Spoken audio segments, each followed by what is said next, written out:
Thank you. Good evening once again to everyone and welcome. Good evening. As introduced by Isaac, Uncle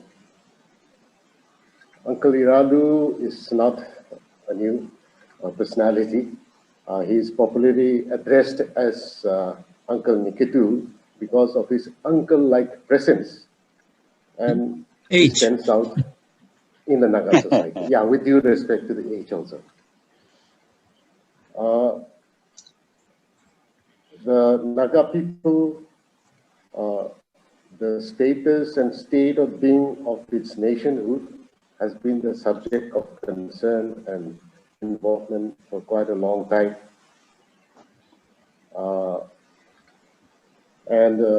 Uncle Niketu, a respected elder who is the voice of concern about what is going wrong with us and the great possibilities of going into deeper troubles, less with salvage it with introspection, forgiveness, and reconciliation. He is not a distant academic, with due respect to those who are, but one who has dug in deep into the souls, as it were, of the Nagas, as a people with a common future. He has seen at close quarters the fragility of nation building of the Nagas and the challenges that the same poses to the people, to the Naga people, as a nation in the making.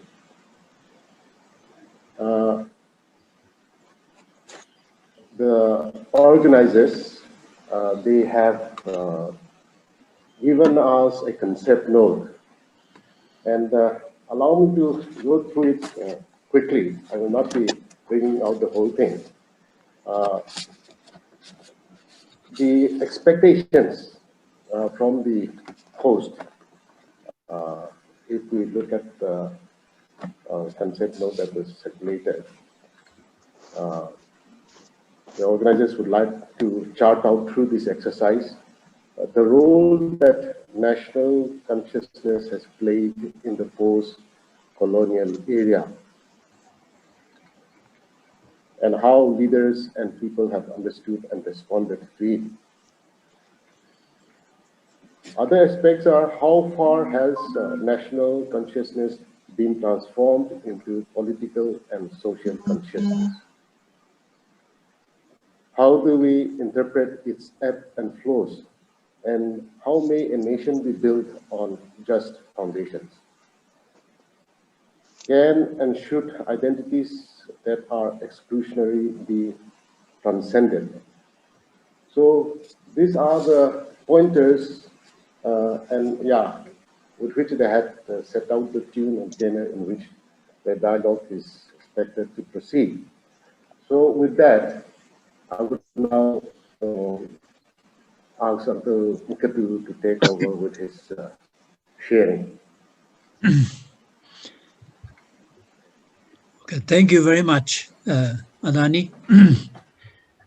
I'll read out some points I've put together. First, I want to thank NPMHR Delhi for inviting me to take part in this discussion this evening. You are known for your unyielding care, conviction, and commitment for all Nagas to consolidate what they have achieved together in their modern history and to build their future together on that foundation achieved with great sacrifice. And your strong presence in Delhi all the time as students, scholars, academic thinkers, and men and women in different professions is a vital strategic asset for the Nagas, because India will understand us and our history through you. After all, the people of India are our most important audience in the world. I think that is something we need to understand very clearly, and from there our growth will be possible. So I understand and appreciate the rare privilege and opportunity you have extended to me.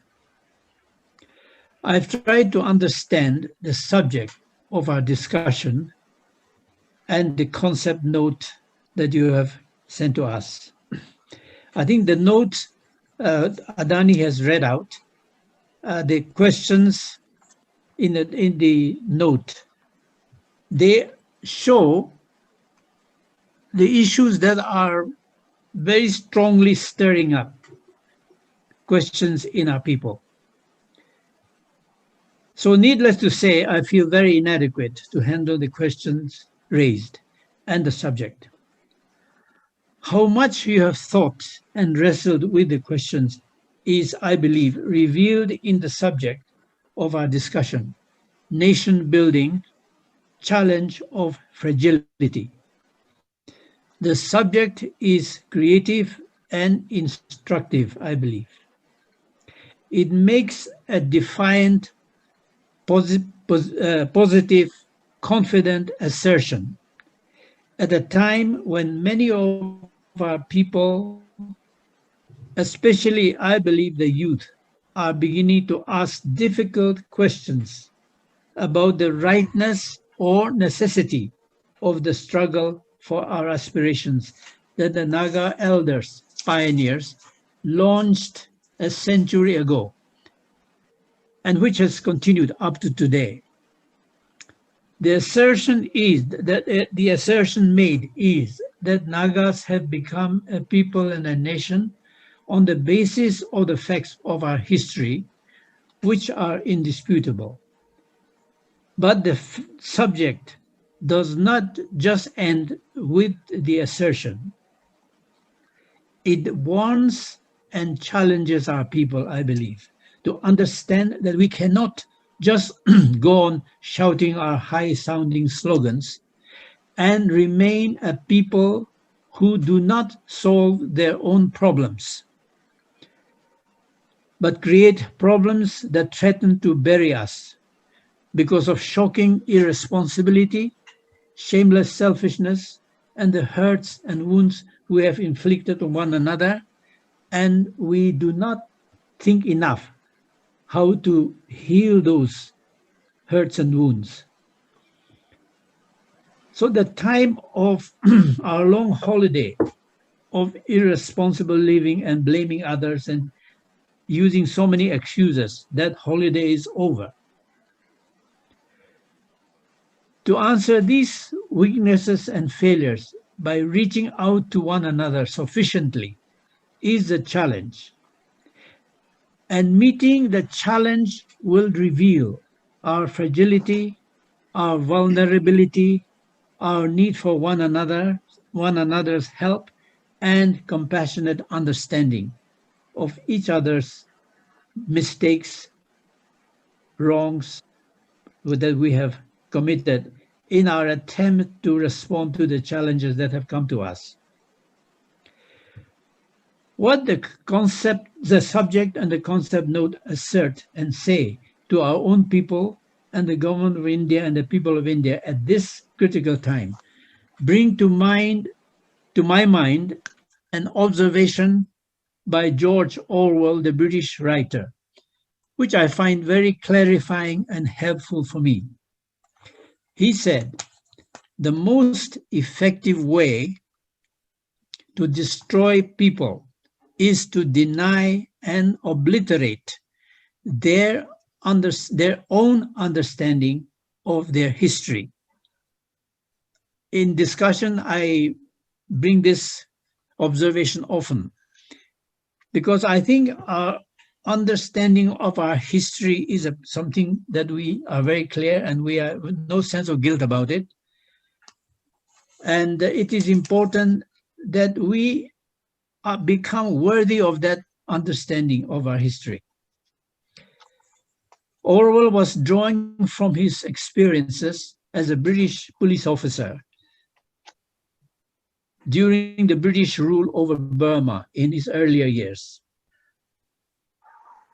I believe for a long time the government of India and the people of India regarded us as a people whose history is meaningless And they thought in terms of the history of mainland India, the very ancient civilization of India, no doubt, but that we were just a fringe problem. And understanding of our own history. And that history was not important. And that has been the problem for so many years. The But I think more and more thinking people of India today have realized we have our own understanding of our history, and they must understand us if a workable solution is to be achieved. I think that's where we are. I think we can go into a lot of discussions about the theoretical aspect of our political struggle and so on. But I believe that what we need to realize at this time is that our struggle, being our response to challenges that have come to us in the changing world, in a very short time, we have made many mistakes, as all people do when they are responding to challenges. And our struggle to build ourselves up on the basis of our stand that we have made about ourselves has been full of sacrifices, and we have also made many mistakes. And the result is what we have today, the crisis we all understand, is the outcome of a very damaged process. Again, this is something that I tend to say too often, probably, but I believe this damaged process we have to start to heal. We have to say that the damaging has been done for a long time now, not just some people, some factions, some tribes, or some individuals. We have to say that all of us have, all tribes, all groups, all parties, all Nagas, have in our different ways contributed our share to the damaging of the process of our struggle. And not surprising that the outcome that we have today is a very dangerous one. We're all afraid of what the settlement we are waiting for will bring. I think India also is afraid of that. We are afraid of that. Overground, underground, we are all. But we have to have a settlement soon. That is, we are under immense pressure from all sides with this realization that we cannot go on bearing the burdens of this struggle anymore. At this time, therefore, I think we have to have this attitude that what has become so bad, we must decide we will not make it worse. And for that, I think Nagas have to be very serious about a common position taken that there will be no violence anymore whatsoever. There will be no violence anymore whatsoever. We can have serious differences and misunderstanding we have to resolve. But if there is no violence at all anymore, it is possible that concerned Nagas are there, many like yourselves, who are going to take on the responsibility to bring our people together to sort out our differences and understanding one another in a compassionate way, and say that we have to create a new future for the coming generation. We cannot pass on to them a more damaged outcome, which will produce killing fields like what happened in many nations of Africa, like Rwanda, Burundi, Liberia, and so on and so forth. We have enough hurting of one another done within Naga homeland already, that if we allow ourselves to indulge in violence of some kind, in no time they can become uncontrollable. And that will not just stop in our Naga homeland. It will go on to the rest of Northeast India in due course. And we have to realize that this is such a thing we have to prevent so that we can do something about nation building that you strongly, very elegantly expressed. And I think, as I try to say, there is fragility in it. The challenge is full of difficulties that we have to accept together, help one another to reach out to one another, show understanding, and realize that what we have to achieve together in the future is our common responsibility. I'll end by mentioning this. CNN these days have a program, regular program, and the title is Saved by the Future. I like it very much, Saved by the Future. I think the future needs imperatives for our people's survival and continuation to the future. They must help us to do the impossible. That is simply reaching out far enough to one another. And we will be surprised by what we will find, because God will come in that reaching out, where going beyond our pride, our ego, our selfishness, our fears. God comes in there. And that's where we will be surprised by what we will be keen to find together, and that will be the beginning of nation building. I think I'll say this much, and then I think back in the questions that may be there, we can bring out more, hear from everybody. Thank you.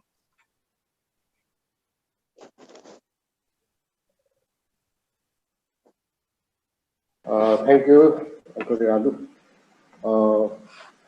Though short, it's so very deep, and we have been always benefited from your sharings of concern.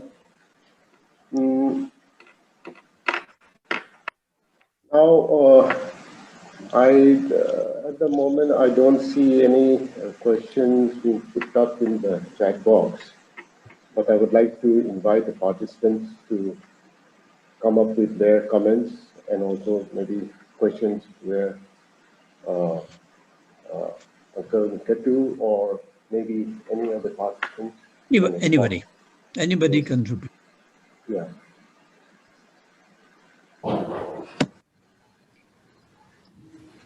Can I take the first privilege, sir? Yes. Thank you so much, sir. May I know who's speaking? This is Kais from Delhi. Oh yeah, Kais. Oh yeah. Yeah, Kais. I've met a couple of times, sir. Yeah.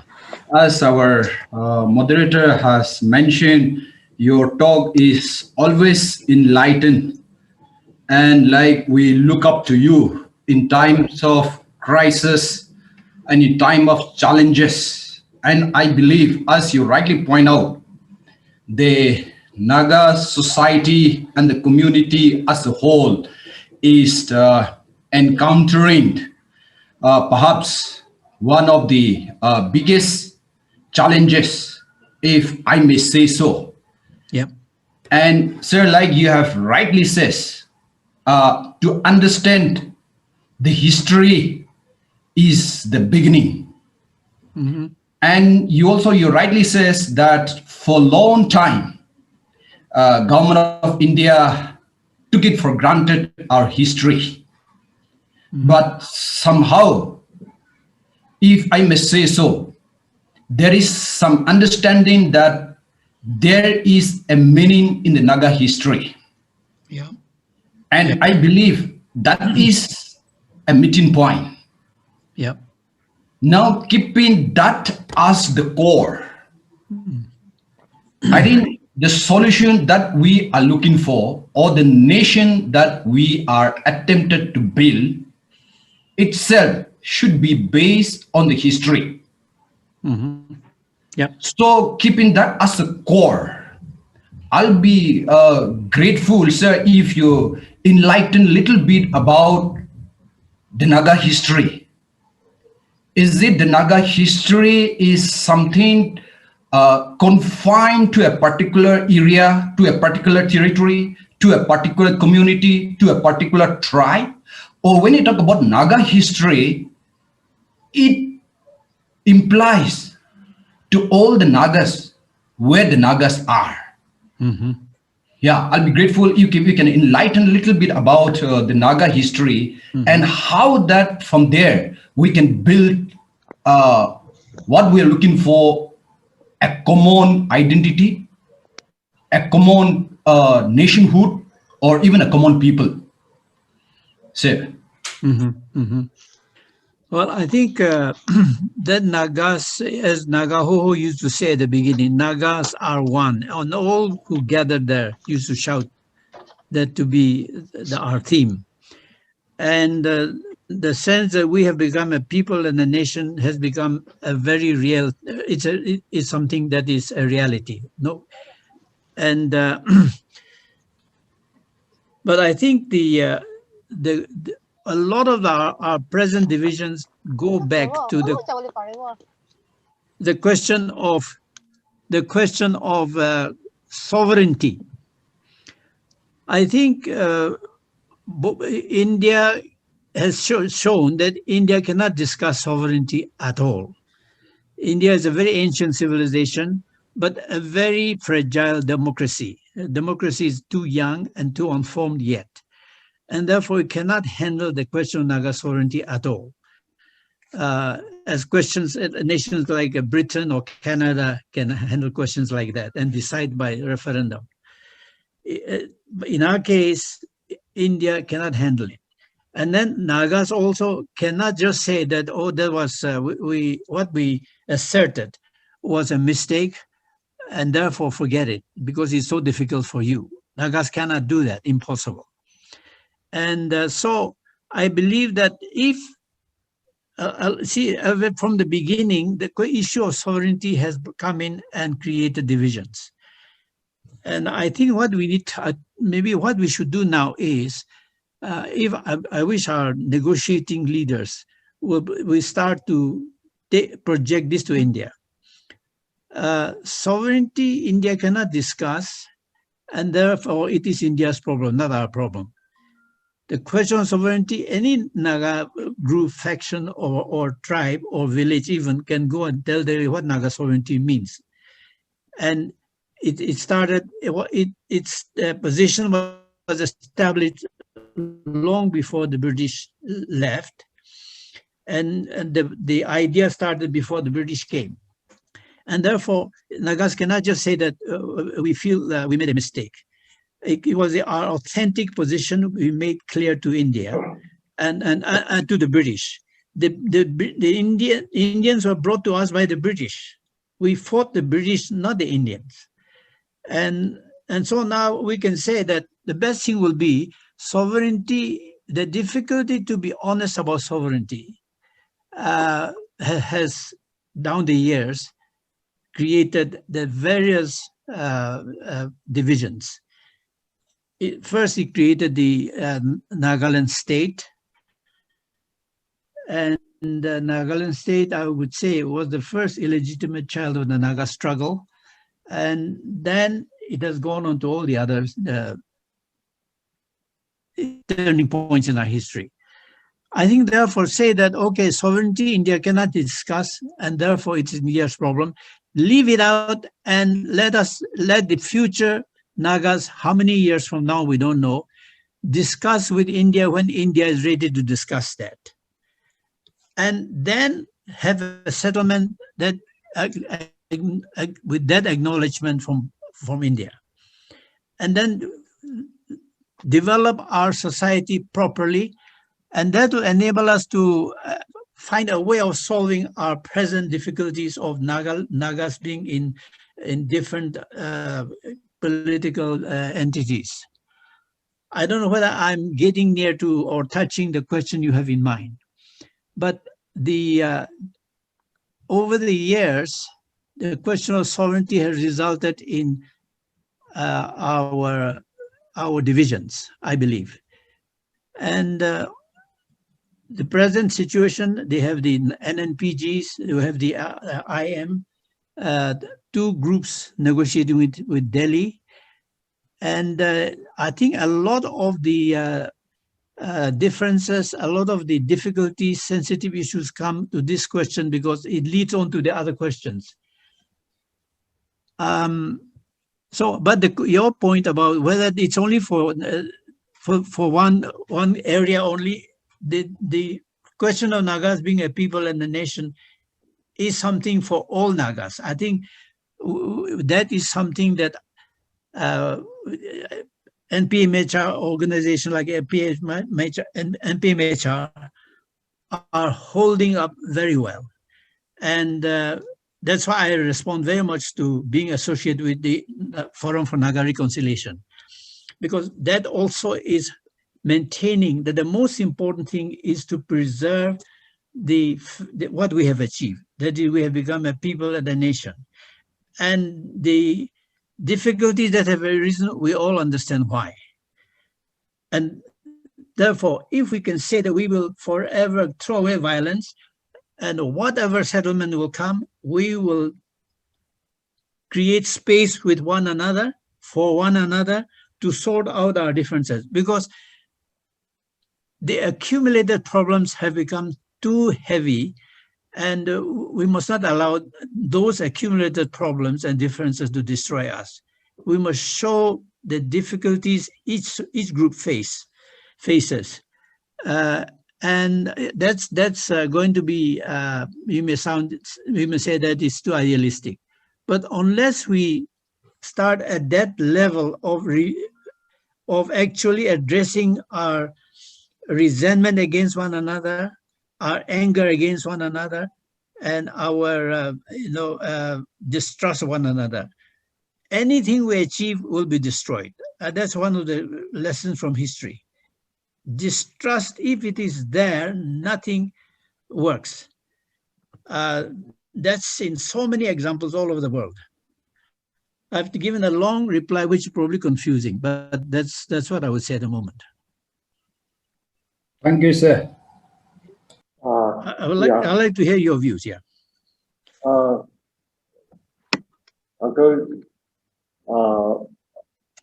in your introductory part of your presentation, you said we did not think enough. Mm-hmm. Our understanding of our history is very clear. But while pursuing our political aspiration, we did not think enough about, I would say, what we can say about. We did not think enough what? We did not think enough. About? The Nagas did not think enough. Mm-hmm. That is what you had mentioned earlier. Yeah. So I'm expanding from there, extending from there. Yeah. Saying that as we go about pursuing a political aspiration, Mm-hmm. we have not thought enough, we have not understood each other enough, we have not given space enough to each other. And eventually, like you said, the first legitimate child of the Naga movement Mm-hmm. came further to differentiate Nagas, east, west, north, south, and then also a bigger problem maybe in the eastern side with Myanmar also. So understanding and perceptions because of our complicated situation has arisen, and there are feelings that the focus is on a particular area at times or at another place. So I think that is what Dr. Tessu had wanted to place here.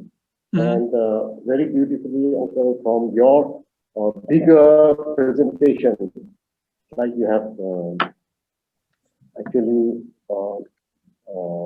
brought home the point of how our perceptions are different, but yet like we can still do it, and we have to focus on that. I don't know whether that intervention Thank you. added Thank you. To the confusion. Thank you very much. Yeah. Can we have the next question, please?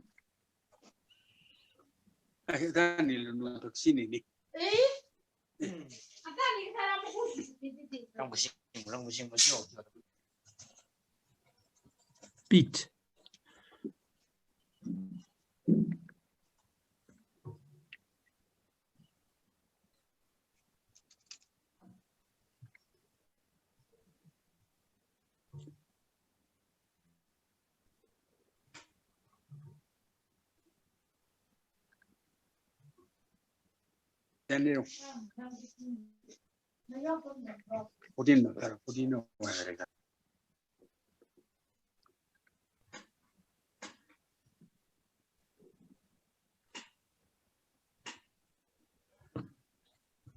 While you're thinking, I wish a very practical beginning may be that especially the so-called advanced tribes, on a voluntary basis, concerned individuals in different tribes will get together, maybe 3, 4, 5, 6, 7, 8, 10, but who are really concerned about what has weakened our Naga story. If we're trying to do that in my Angami tribe, and it is so difficult because we're so sure of where others are wrong. And we're so used to go on that basis.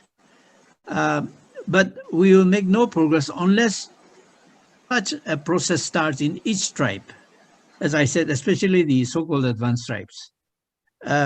Say, let us really be honest with one another where we have our tribe are not happy with what we have done wrong or not done. I think that simple question can produce a lot of discussion and a lot of transparency will start. Now, we may not make a press statement about where we have gone wrong, but that itself will begin to bring the temperature down.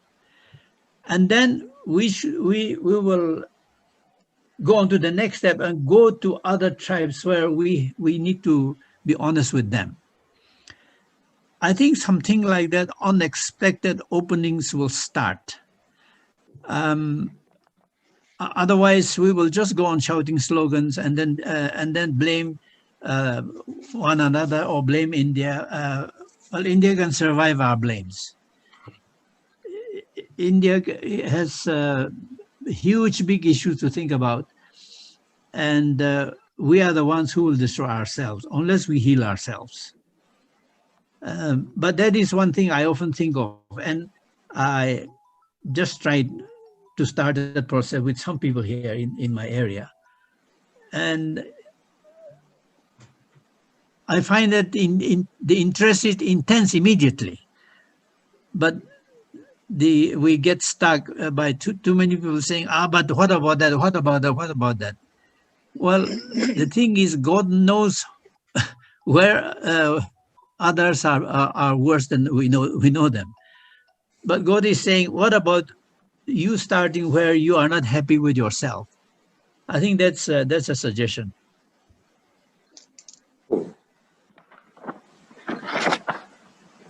Thank you, Uncle, for that thought. Yes, can we have the next question or intervention?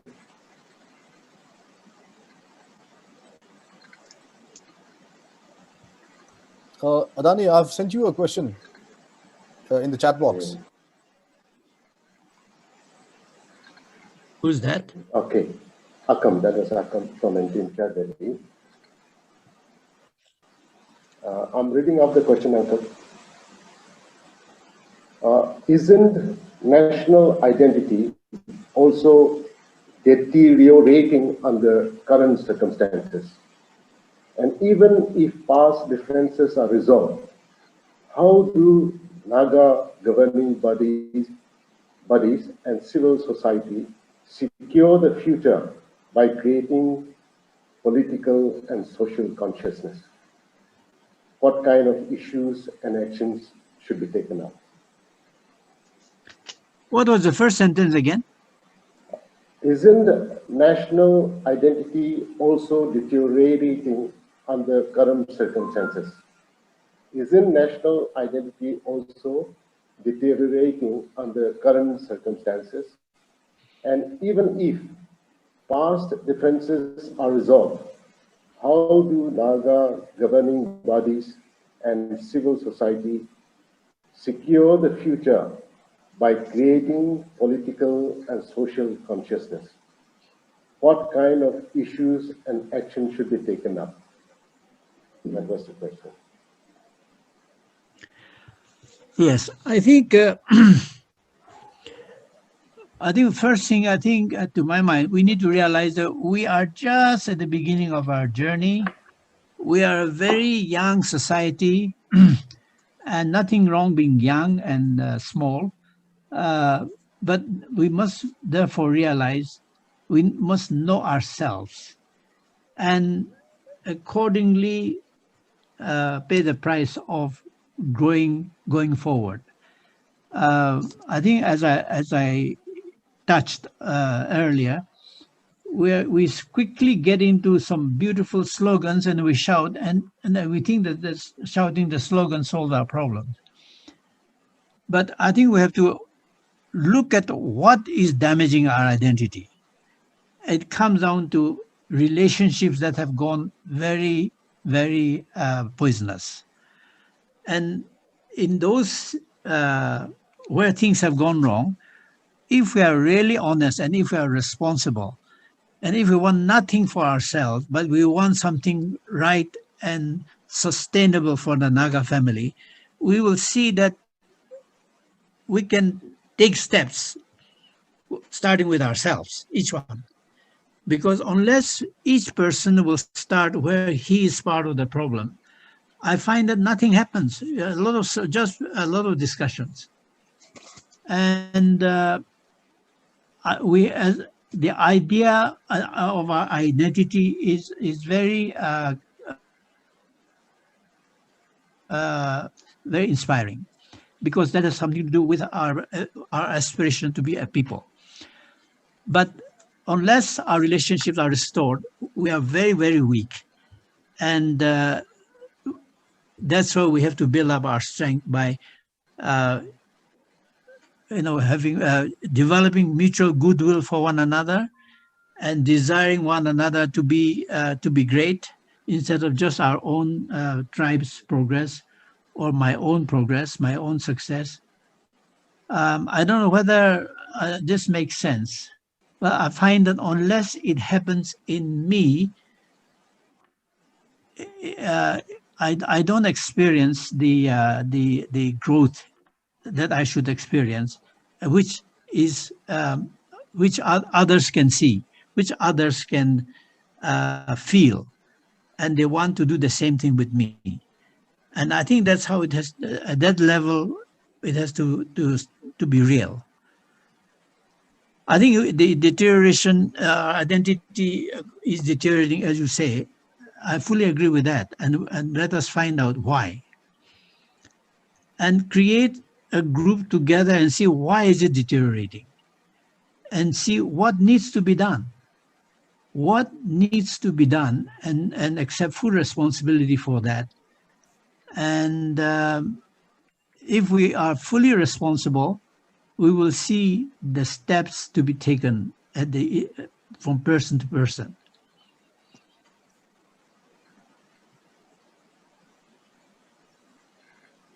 I don't know whether that makes sense. It does. Very Yes, much. yes, it does completely.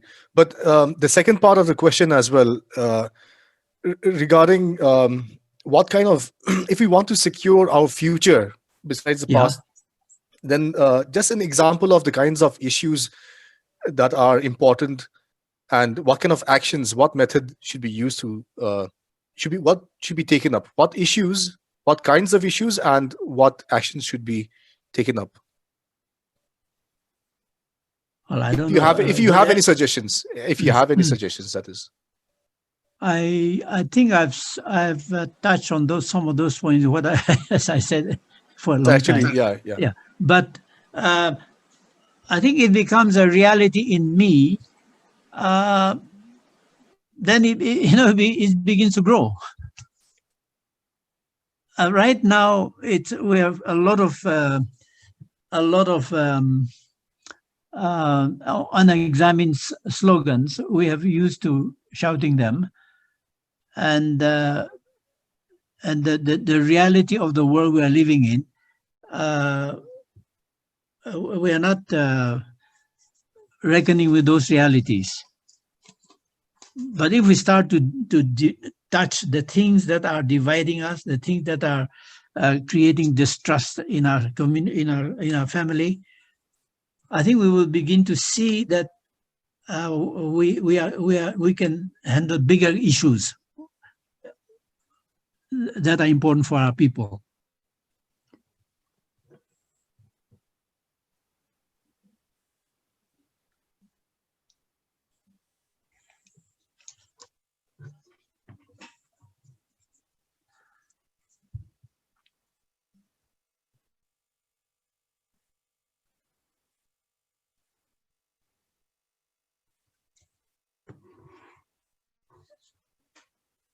Any contribution from anybody, not just questions, but any thought that you want to contribute?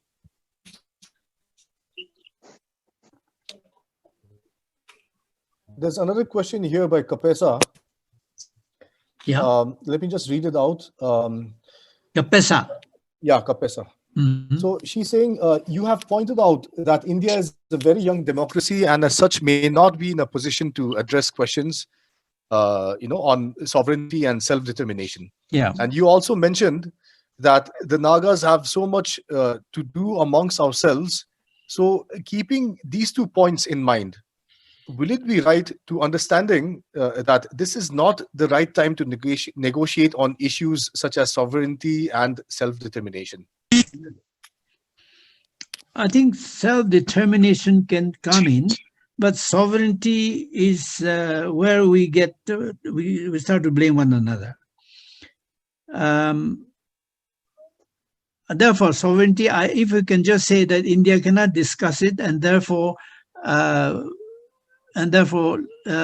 leave it to the future. Nagas cannot just throw it away at the moment. In the future, maybe 100 years, 200 years later, when India will be ready to discuss, maybe Nagas will have found out that we can have a relationship with India in which the emotions that are associated with our sacrifice for sovereignty struggle will have found the proper place in our consciousness. But at the moment, our people cannot just be treat lightly the question of sovereignty, because we are talking here as people out in cities and towns, but in the villages, the price paid by so many villages, their men and women who have died in the jungles, some in Burmese jungles, their bones never brought back.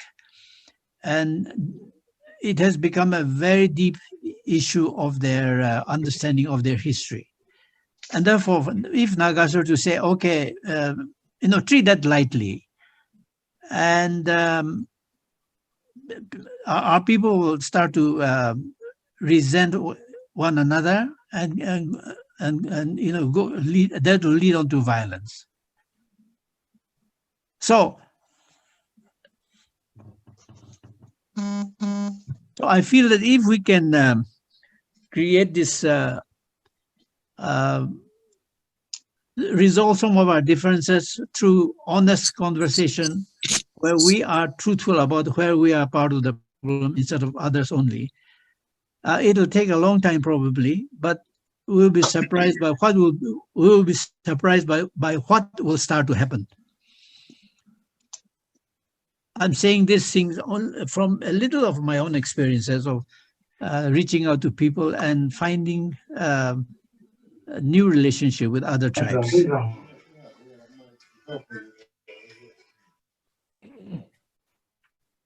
Yes, I also completely agree. There's one more question. Yeah. I don't, he or she's name is not visible, but it says, sir, we have two negotiating teams. Just one second. Just give me 1 second. So it says, sir, we have two negotiating teams in our side, and the two teams have different views on the flag and constitution. So could you please also supplement your point of view to this? Well, I think we all know what the differences are. It's I think we must respect the positions of both sides. But it just shows that how much we have distrust, how much distrust has come into our relationships over the years, so that we are stuck here. And I don't know enough really to say more than that. Therefore, I find that if we can be free from this question of sovereignty, okay, India cannot discuss, therefore India is to blame, not us. We are happy for, you see, a cat cannot push an elephant. The elephant has come in and put one of its feet into our garden, and we can't push it out. And therefore, we can say, okay, we have tried our best. We are not ashamed that we have not succeeded in pushing you out. Okay, you stay on, but you must acknowledge the truth about the facts about our history, and you stay here, paying rent for the time you are here. And the trouble is we have misused the rent again and again. But I think that kind of a relationship, India will understand that kind of approach. But if sovereignty is raised, India will say, well, we will not discuss it, and we will use the army to suppress it. It comes to that again and again. And any Indian prime minister will have to do that. Otherwise, his party will fall the next day. So sovereignty is something India cannot.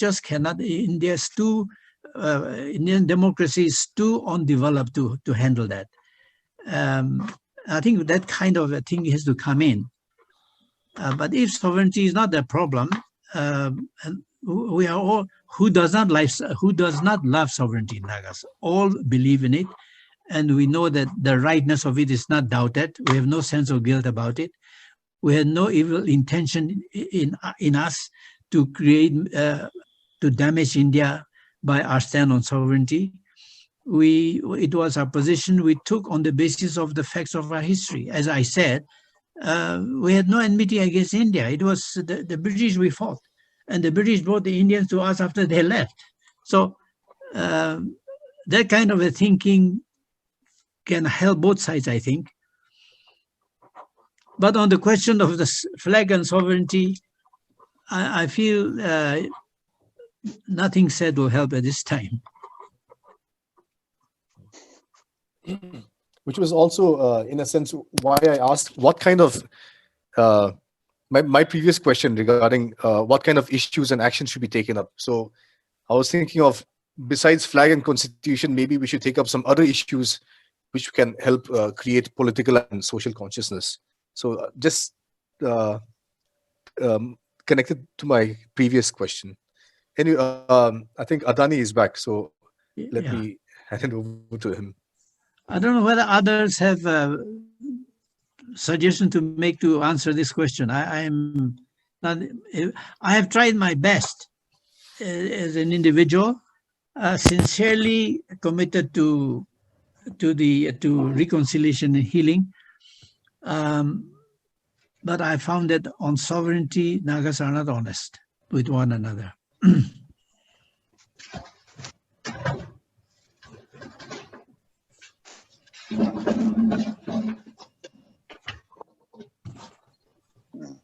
Sorry, I got cut off.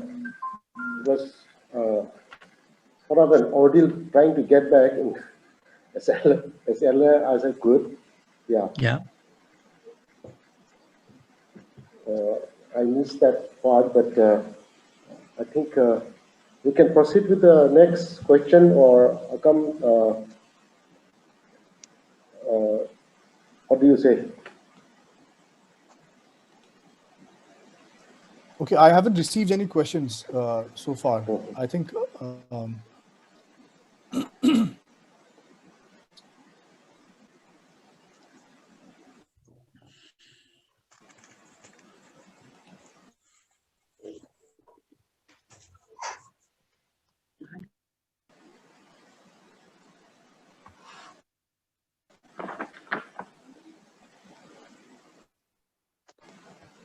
okay. Maybe if I may just come in again, since the topic was about nation building, then just what in your according to you would be an ideal kind of nation? Like what kind of nation would you imagine would be a good kind of nation to be built towards? Well, I wish that, in due course, we must become one integrated Naga society. We can't touch Burma at the moment, but at least those inside this side of the border, I think India has indicated that that is a process. Right now, we can't touch it, but that is a process. And if Nagas are going to pursue their aspirations without violence, who can stop you? That is the India's position now. I understand. And so ideal thing is first, on one side will be Nagas on that side of Burma for a long time, I think. And on this side, all the Nagas of this side, if we become integrated into one common umbrella, under one common umbrella, I think that's where we can think together and start to build a society we know we should, but that will require changes in our irresponsibility, in our unexamined selfish ways of living, and all these things. Too many people have lived with total lack of sense of responsibility. I think if we can develop such a society, we don't have it yet, but I think that we can start with wherever we are. But I realize that right now, the settlement that we all need now immediately will be without these questions. So no sovereignty, no integration. And we find ourselves stuck because somehow we have not we have to get our neighbors to, not the government, but our neighbors, people to people, to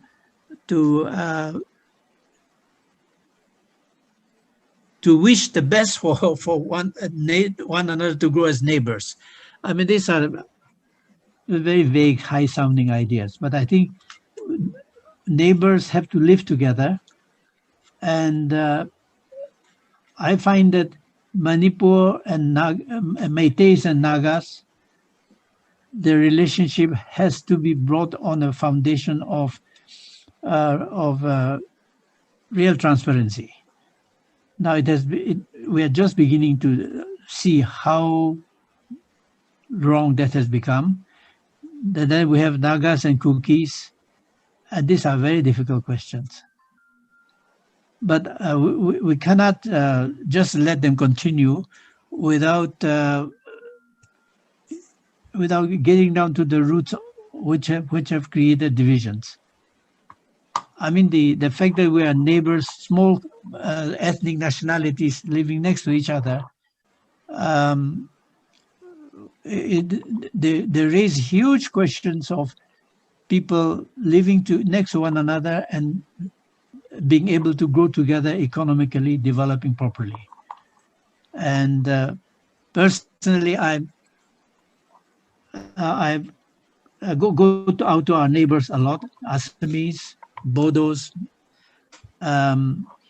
Métis, in my own little ways.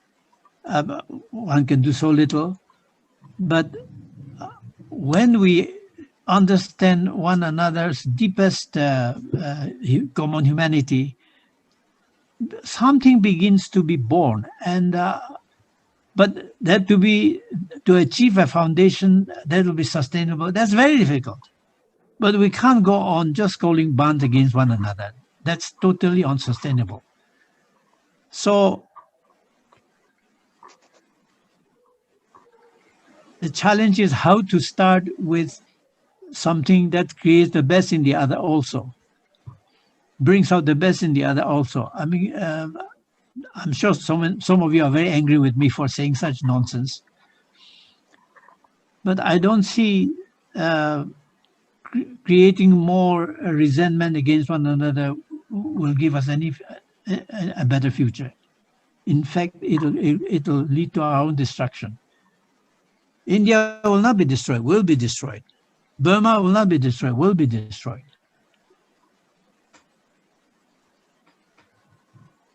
Northeast India is full of opportunities and full of dangers.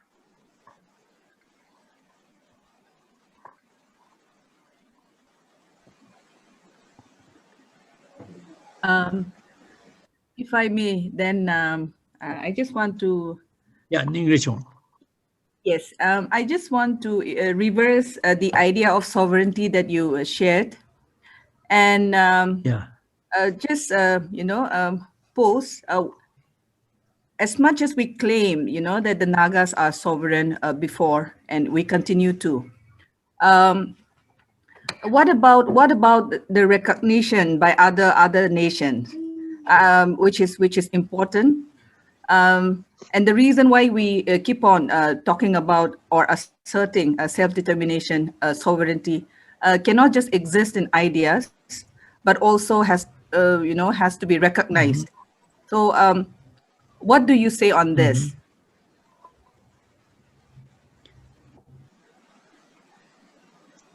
Sorry, I don't understand the question very well. At the beginning, the sound was disturbed. Can you say it again, English? Yeah. Can you state the question again? Okay, I'm saying that the idea of sovereignty, it cannot be just an idea. It also has to be recognized by other nations. So I just want your thoughts on this, because our history and also our narrative, keeps on harping that we are sovereign. But what is it that we are, what is it if it is not recognized? That's the question I want to put across. Yeah, I don't know. I don't know. I don't know enough to say much on this, but I believe that the Nagas are a people and a nation, whatever India may say or anybody may say, it's recognized, I believe. I think it's a reality that cannot be denied. We are just, our story just beginning. Look at the question of the Kurds. The Kurds are as you know, in so many divided into their neighbors. They're parts of their neighbors. For a long, long time, they've been like that for them. I don't know whether our problem will be like that also, but it can easily become like that. But the Kurds as a people recognize they are not members of the United Nations as the Kurd nations. But they are, the fact that they are Kurdish people, a great people, that is very highly respected and recognized. I think here comes in the question of our limited definition of sovereignty. A definition that we have followed because it was evolved in Europe. Our definition of sovereignty is that we are a member of the United Nations, otherwise we are not sovereign. I believe that is something that many are not going to achieve, but I think that's not the worst thing that can happen to a people. Sovereignty should be defined as proper growth of a people in all dimensions of life. Proper growth. We solve our problems using our resources with justice in the development of our economy, in all areas of life that we develop properly. And we may not be a member of the UN, but I think that's the last point. Whether we get it or not, when, I mean, if we just say that that's the only thing we want, or without that our existence is meaningless. I think then we are living with the wrong philosophy of life and the wrong definition of life, what life means. I believe that we are already known very well by many people across India. The recognition that we are an ethnic nationality, that we are a people that we were not before, now we are, I think is we can have very revealing discussions if we go out. That more and more thinking people of India are recognizing that. So if we're going to wait for recognition by others as a sovereign, governing people, I don't know what difference that will make to us if we are not solving our own problems that constitute sovereignty also.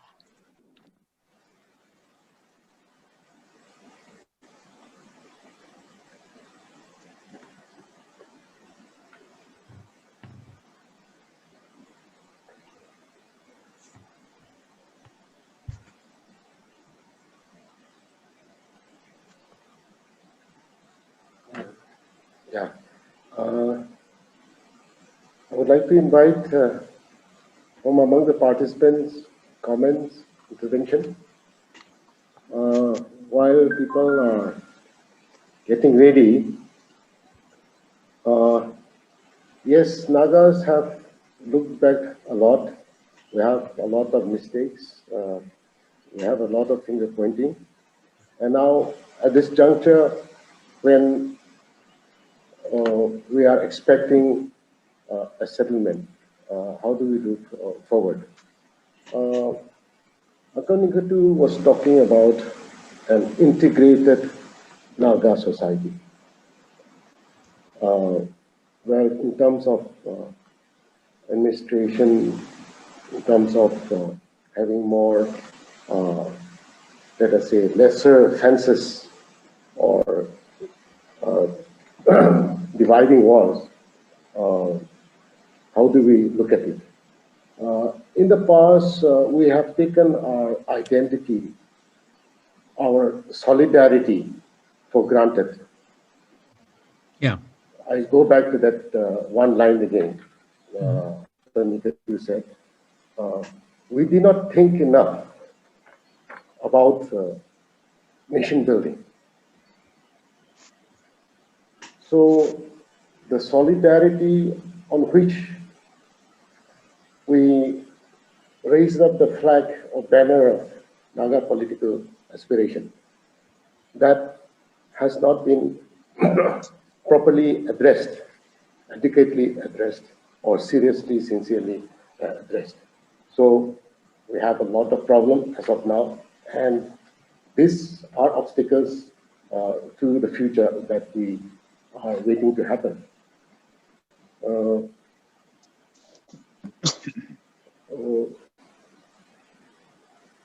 If we are integrated properly, sincerely with each other, I think a lot of problems which are external can be addressed unitedly with one voice.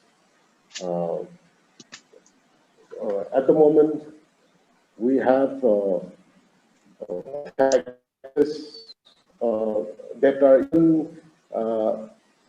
from within our own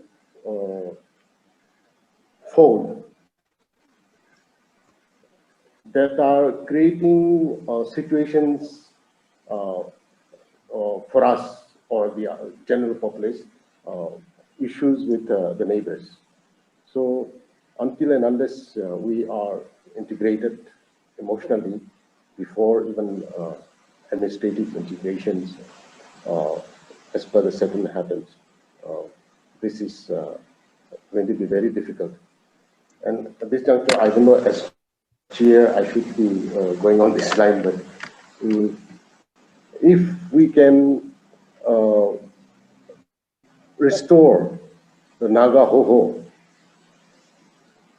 the apex body which all Nagas have come together to form, I think that would give us a platform in which we can not only discuss but also act upon as one people, as a people. That's what I want to place at this point. So if anybody wants to come in, or Uncle, if you have something in your mind at this moment. Yeah. I think Nagaho is very, very, very important. I think to restore it will require real, honest interaction. Why has it disappeared? Why has it been discredited? I think that again will require concerned people just sit down to listen very carefully, put ourselves in one another's shoes, one another's position, and be ready to understand what has happened. I was part of it at the very beginning on the Vero. At that time, it was widely respected in the Naga homeland and across India. But it has become discredited, to be honest. But I think your point, the Nagahoho, is that kind of a platform is very important because that has gone.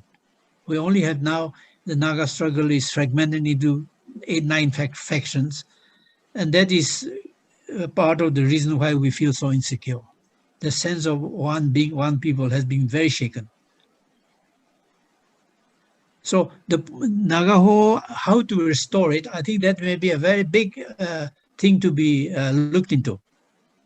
And public leaders like you can convene meetings to start examining it. And be very open, willing for whatever may be said. That's a very interesting idea, Adani, you have proposed. Because everybody will agree that it is the most important thing the Nagas can have together.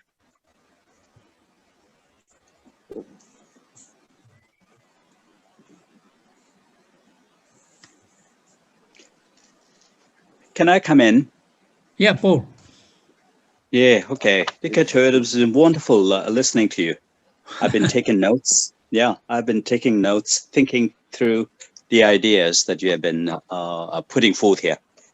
One of the most important things from my point of view here is what you said about sovereignty, that it is the proper growth of a people in all areas of life. And of course, that's related to self-determination. And you were just talking about the importance of the Nagahoho, which is in trouble. Another very important Naga institution is the Nagaland state government. That's right. What do you think of the role? I hope I'm not putting you on the spot here, but what do you think of the role of the Nagaland state government in this redefinition or re-understanding of sovereignty as a proper growth of a people in all areas of life? The role of the Nagaland state government. Now, here we're talking only about Nagaland state. because it was created to suppress the Naga struggle. So that's how it started. I think I've been telling to some of the NNC, Naga National NNC people, NNC should claim Nagaland state and say that it's our illegitimate child. It came out of our crisis.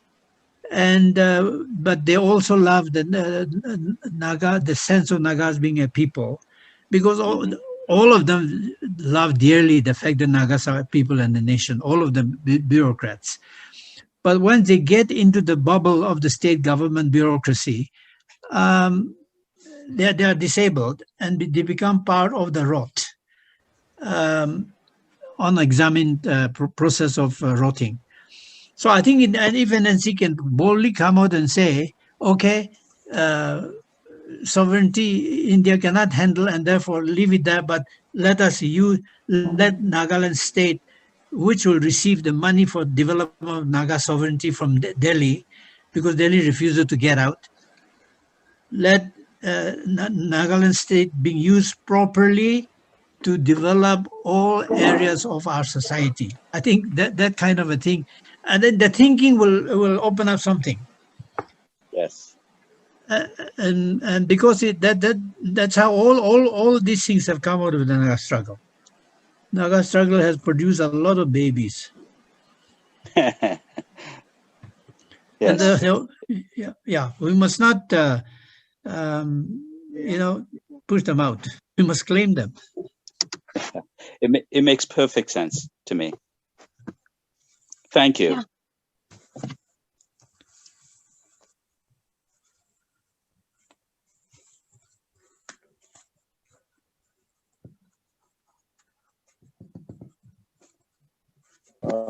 Toshinaro Longche wants to comment, please. Naro. Yes, I saw her name on the screen, which I think indicates is coming in.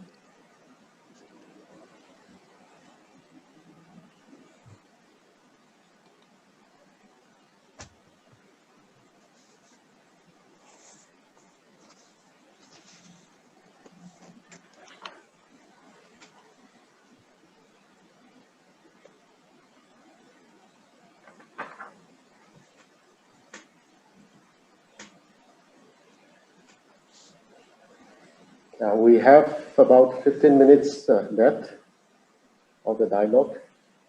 So participants are requested once again to come in.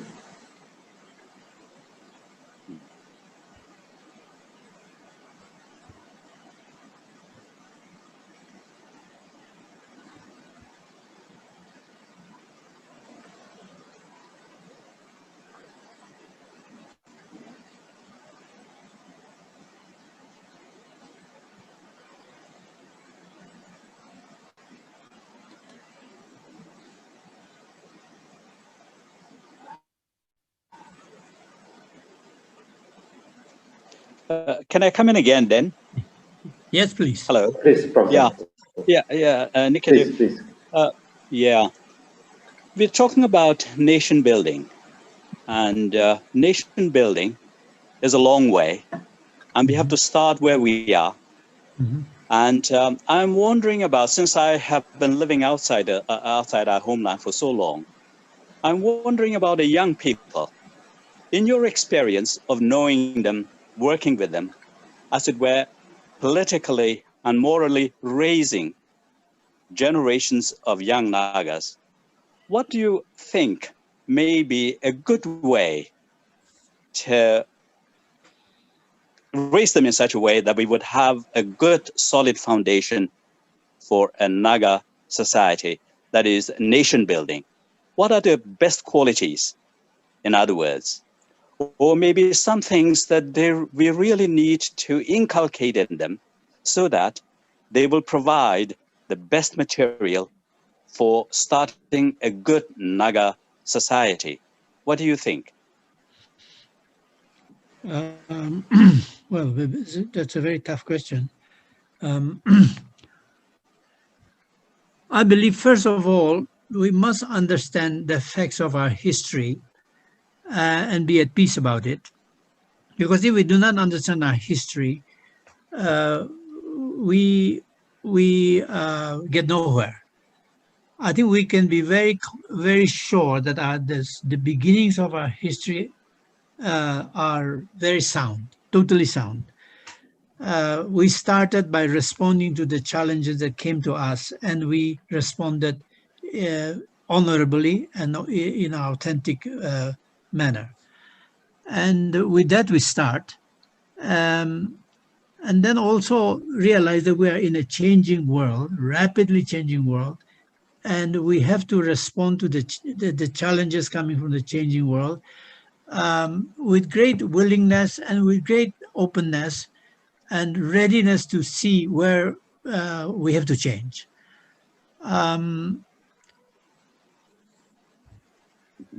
The English writer John Henry Newman, Cardinal Newman, he said, to live is to grow is to change, to grow fully is to change often.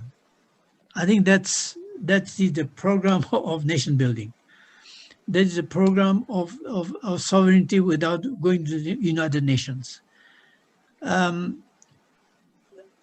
We are here to grow once we have arrived in this world, and immediately as we start to grow, we realize that we have to change in many ways, and that sort of thing I think we need to understand. I think it means that we must raise more and more people who are responsible. As I said, we are just emerging as a new people, a new nation. We think that if we have an election, we have elected people who will solve our problems, and we can be as selfish as hell ourselves. And then not realizing that we make proper governance impossible in due course. The candidates for running the state government end up being helpless people who have to keep raising money in order to win again and again, and the demands become higher and higher. And so there's a lot of realization that we have to achieve. I think that these things are beginning to happen, but I think by people deciding to do what needs to be done for the society that we need to have, and be ready to change, accept the changes that is required from each one of us, we will increase the number of people who will give hope to one another. At the moment, our thinking is very limited. We think of it just enjoying sovereignty means to enjoy something that we have not yet enjoyed. It's instant gratification kind of a thinking that is running our lives at the moment. Paul, I don't know what else to say. Oh, yeah. That covers a lot of ground. And yeah, thank you. As a follow-up question then, suppose we were to make reforms that would improve the running of a society. And of course, we have to begin where we have the structure. One of the structures that we already have is the state government. Yeah. And it's one of the most important influencers of what Nagas will be. And as we have said, it is pretty underperforming. Mm-hmm. And so you were referring to responsible individuals that will lead to responsible organizations and on to the whole state and so on and so forth. How do we reform? How do we make people responsible? I know that is a big philosophical, moral question, but if we were to begin, with immediate steps that we can take while we are working on the moral, social level, suppose we were to do it at the immediate step, that is, for instance, enactment of laws, electoral reform, and so on. Well, I think if I were asking these questions, someone were asking these questions to me, I will not be able to answer them efficiently. But I'm trying to think together here. So there are immediate ways that we can make people responsible. That is by enacting laws. Let's say electoral reform. What do you think? Would such a thing actually work as an immediate way to resolve some of the irresponsible behavior in our society? Yeah, I find that we have we have bureaucrats who are part of they become very experienced, they learn many things, but they come out and they just retire and they stop doing anything. They get the pension and they seem to they're voiceless. I think it's because the purpose of life is the problem. They have not thought of what the purpose and meaning of life for them is. So we're the number of people who will to create the space to bring people together to think of reforms, things like that. There are so few people to do that kind of thing. And most of the time we are taking part in conferences connected with the Naga crisis.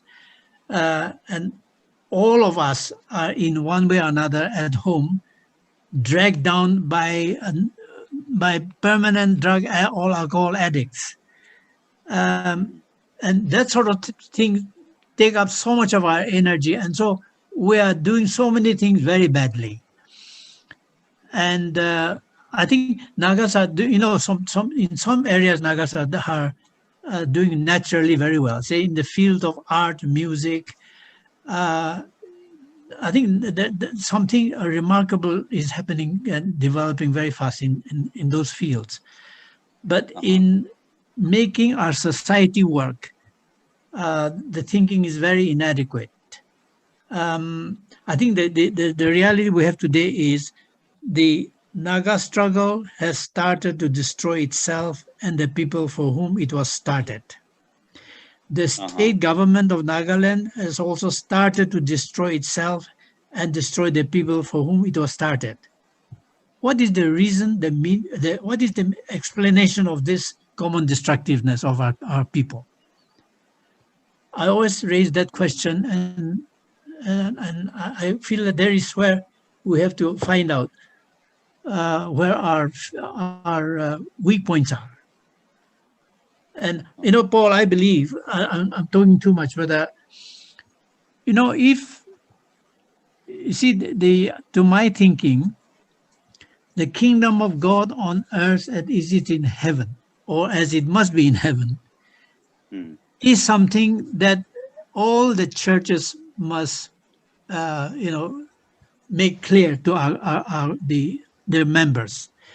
The kingdom of God in Nagaland, I can say for Baptists, the kingdom of God is something that starts after I'm buried 6 feet down below the ground or pushed into a stone crypt. It is something that happens afterwards. I go up there somewhere, and there it's permanent picnic. That is our concept of our religion. So barren, so bankrupt. So with that kind of a Christianity, not surprising that we are producing a society overground and underground that has become so destructive for themselves and for our people. So the kingdom of God on earth as it is in heaven is the just society, the problem-solving society, and that will come out of people who understand that we are here to build that kind of society. And what happens after we go up there, it's God's business, not our business. But most of the time we are talking about up there, and here we live in a way that Satan's very happy to have us live. So I think this kind of idea should be discussed. Sovereignty, the kingdom of God on earth as it is in heaven, the just society, the fair society, the developable society. I think they're all the same.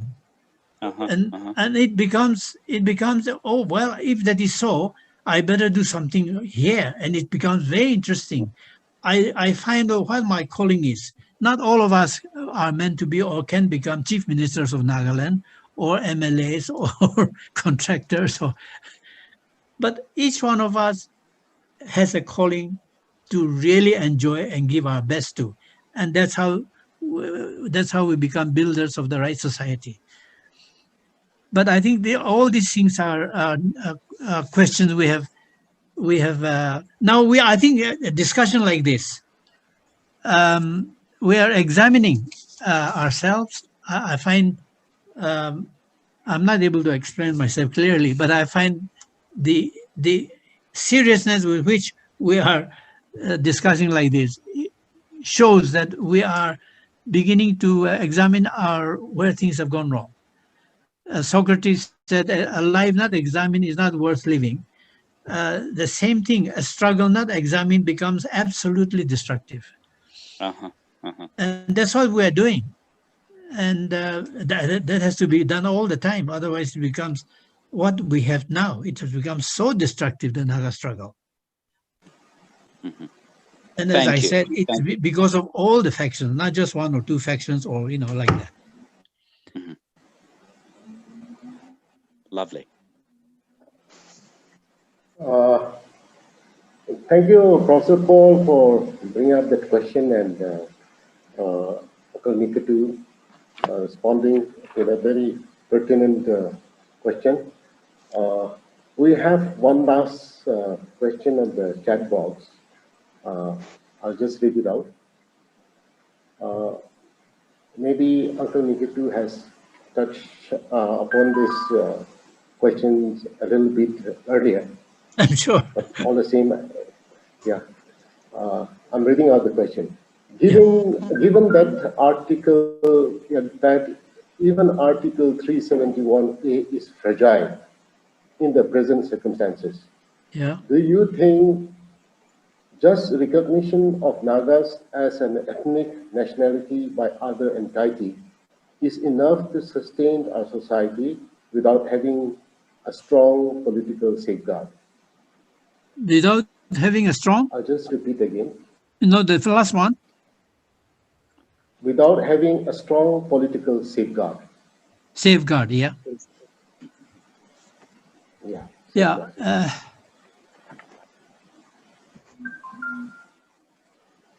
Well, I know. I just feel that we all know. I think the answer to the questions we're asking. I wish we can just sit down and be really honest with one another. I can't say everything that I can say or want to say on this Zooming discussion, because it can lead to all kinds of misunderstanding. But I really wish that that's what we need to do. I have things to say which I can't say in this discussion, because I see that's where things are going wrong. You see, issues of resentment, issues of jealousy. I can say for my Angamis that we discovered that many people are smarter than us. They are solving problems much faster than us. And therefore, it's very difficult for us to appreciate what others can do so well. That's very difficult for us. But we have to call a spade and walk in the light as he is in the light.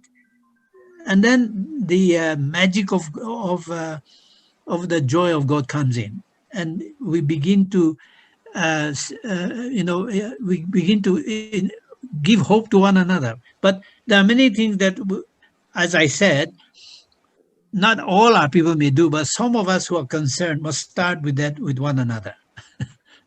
Walk in the light as he is in the light, as the Bible says.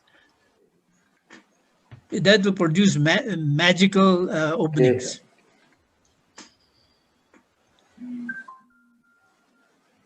Thank you, Uncle Niketu. Yeah, we appreciate your position.